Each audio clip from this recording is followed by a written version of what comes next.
அனைவருக்கும் வணக்கம். மகாலய அமாவாசை பற்றி இப்போது பார்க்கலாம்.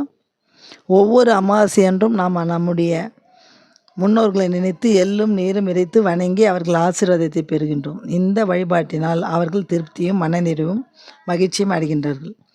மனம் குளிர்ந்து அவர்கள் நம்மை ஆசீர்வதிக்கும் போது அந்த ஆசி நம்மளை ஏராளமான துன்பங்களிலிருந்து காப்பாற்றிடுகின்றது. அதனால்தான் பித்ரு பூஜைகளின் மகத்தான புண்ணிய பலன் அளவற்றது என்பதையும் எக்காரணத்தை கொண்டும் பித்ரு பூஜைகளை விட்டுவிடக்கூடாது என்று பெரியவர்கள் திரும்ப திரும்ப சொல்கின்றார்கள்.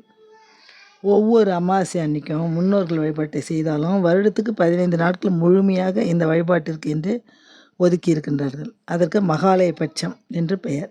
இந்த மகாலய பட்சத்தின் சிறப்பு பற்றியும் அப்போது செய்ய வேண்டிய பல்வேறு வழிபாட்டு முறைகளை பற்றியும் பார்க்கலாம். அதுக்கு முன்னாடி நம்ம சேனல் சப்ஸ்கிரைப் பண்ணாதுங்க சப்ஸ்கிரைப் பண்ணிக்கோங்க. மகாலயம் என்றால் பெரிய கூட்டம் என்று பொருள். மகாலயத்தின் சிறப்பிற்கு காரணம் இருக்கிறது. ஆடி அமாவாசைக்கு பித்ருக்கள் உலகத்திலிருந்து இந்த நில உலகத்திற்கு வருகின்றார்கள். பித்ருக்கள் உலகம் என்பது உடலை விட்ட ஆன்மாக்கள் தங்களுக்கு வேறு உடல் கிடைக்கும் வரை காத்திருக்கும் இடமாகும். பித்ருலோகம் எங்கே இருக்கிறது என்பது ஒரு கேள்வி. பூமிக்கும் அந்தரத்திற்கும் நடுவில் இருப்பதாக பாகவத புராணம் சொல்கிறது. மறைந்த நம் முன்னோர் மொத்தமாக நம் வீடு தேடி வரும் காலமே மகாலய பட்சம். பட்சம் என்றால் 15 நாள்கள். மறைந்த நம் முன்னோர்கள் பித்ருலோகத்திலிருந்து இந்த 15 நாட்கள் நம்மோடு தங்குகின்றார்களாம். பித்ருலோகத்தினர் முற்பிரிவில் செய்த வினைகளுக்கு ஏற்ப மீண்டும் மனித பிறவியாகவோ அல்லது வேறு பிறவியாகவோ பிறப்பார்களாம்.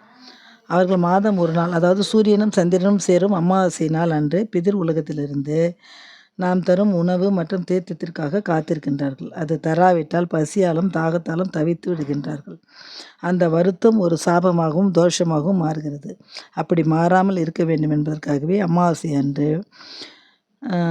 என்று அவர்களுக்கு எள் நீரால் தலதர்ப்பணம் செய்ய சொல்லி இருக்கின்றார்கள். அவர்களே நம்மை தேடி நாம் வாழும் பூ உலகிற்கு வருகின்ற நாட்கள் தான் மகாலய பட்சம். அதில் வருகின்ற அமாவாசை மகாலய அமாவாசை.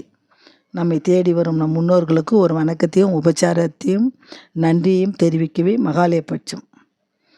அது புண்ணிய பலன்களை அள்ளி அள்ளி தருவது. அவர்கள் ஆடி அமாவாசைக்கு தான் வாழ்ந்த குடும்பத்தை தேடி வருவதாகவும் மகாலய அமாவாசை காலத்தில் இங்கே இருப்பதாகவும் தை அமாவாசைக்கு பூலோகத்திலிருந்து தங்கள் பிதிர்லோகத்துக்கு திரும்ப புறப்படுவதாகவும் சொல்கின்றார்கள். எனவே ஆடி அமாவாசை தை அமாவாசை வரை உள்ள அத்தனை அமாவாசைகளும் பிதுர் வணக்கத்திற்கு உள்ள சிறப்பான நாட்களே ஆகும். ஆகவே நாம் பித்ருக்களை வணங்கி அவர்கள் ஆசியை முழுமையாக பெற மகாலய பட்சத்தன்று வணங்குவோம். நன்றி. வணக்கம்.